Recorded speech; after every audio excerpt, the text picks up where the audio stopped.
I feel like they aren't living together because it's a much deeper issue that they don't want to discuss. Back up on my bullshit, back up on the scene. Done dealing with you, don't know how to deal with me.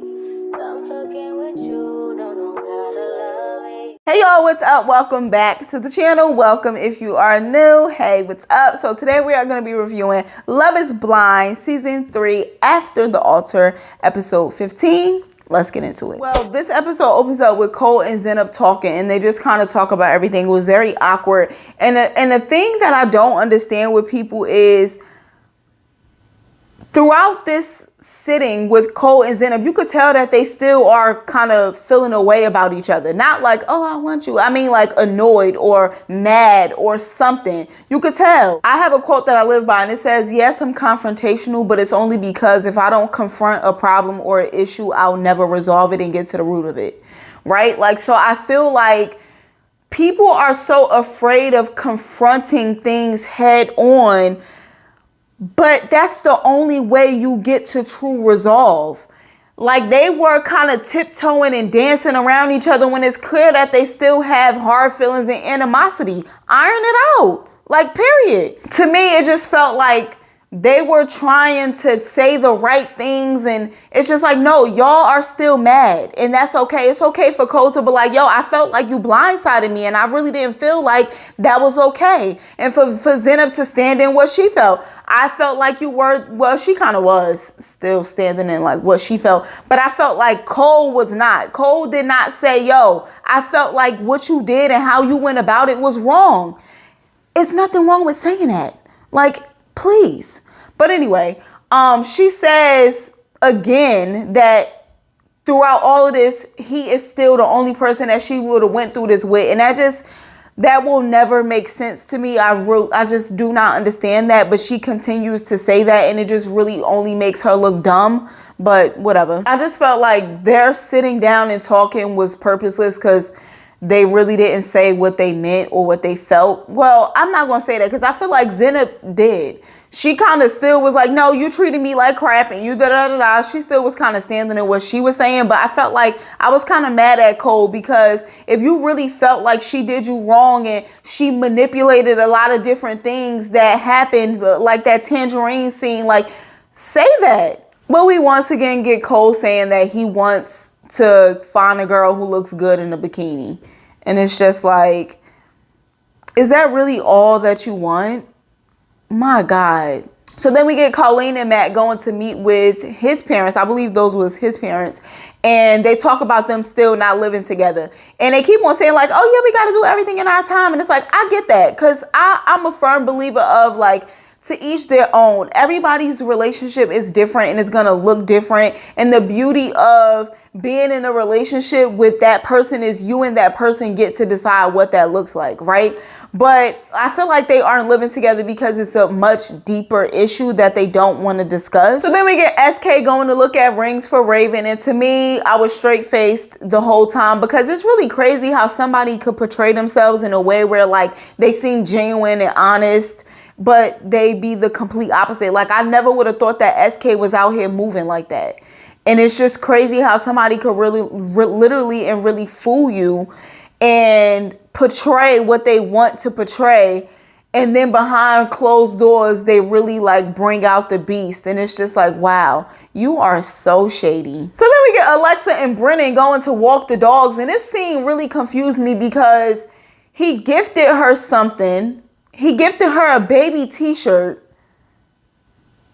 And I'm like, okay, so is she about to announce that she's pregnant?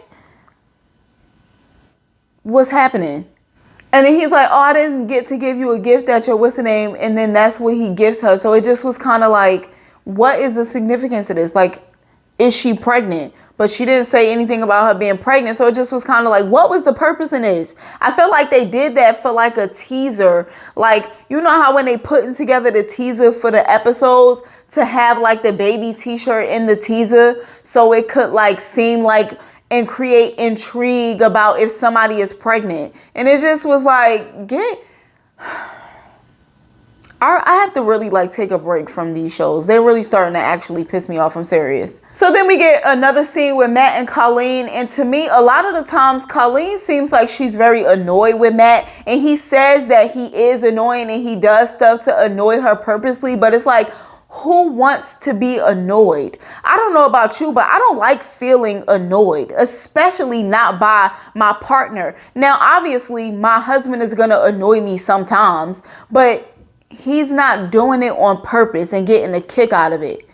So to me, that just was weird that he kept on saying that he likes to annoy her. And it's like, this is not a cutesy kind of annoying. Like, no, she actually seems irritated by a lot of that stuff. And he thinks it's cute or something. And it's like, sir, she is genuinely annoyed with you.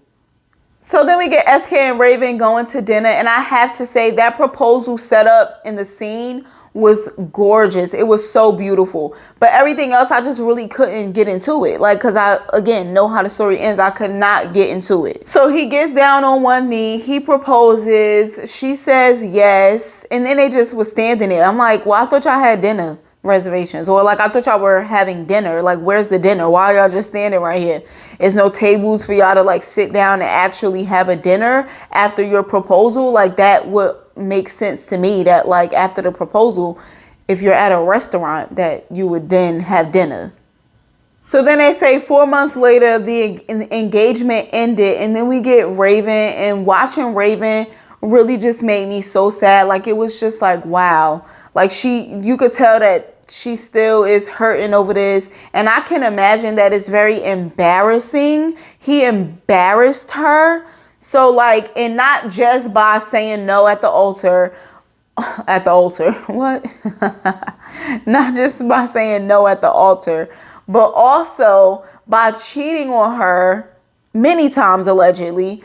And it's just like, yo, you have embarrassed this girl. You embarrassed her by saying no. She continued to date you. And then she said yes to your proposal after you embarrassed her by saying no at the altar. And then you go and still cheat on her and then embarrass her some more. Wow. What a lame. I felt so bad for Raven. But yeah, that was the end of this episode. Then they show a trailer for a new show called Perfect Match, which is really just Netflix ripoff of Are You the One? But I just was like, wow, they took these people from all of these other Netflix shows and then put them on a Perfect Match show, which I feel like some of these people that's going to be a part of this Perfect Match show were fraudulent and not really there for the right reasons in the shows that they were initially and originally a part of. So then you're going to re-platform them to put them in another position to be disingenuous. Okay, that sounds like a great idea. Like, what? I was like, this show is a joke. But let me know down in the comments if y'all are thinking about watching that Perfect Match show. I have absolutely no interest in watching it, but if y'all are interested, I'll like check it out. But yeah, let me know down in the comments. That was it for this episode and these 3 episodes of Love is Blind After the Altar. It really was, honestly, if I'm gonna tell you the truth, a waste of time. Like, I actually, like, it just wasn't good. I feel like the seasons prior, like the After the Altar episodes, like it was like, you know, we got some tea, we got like, you know, this one, it just was not. It just wasn't. I wasn't really into it. So let me know what you thought down in the comments. Give the video a thumbs up if you enjoyed it. Subscribe if you are not subscribed. And I'll catch you in the next one. Bye.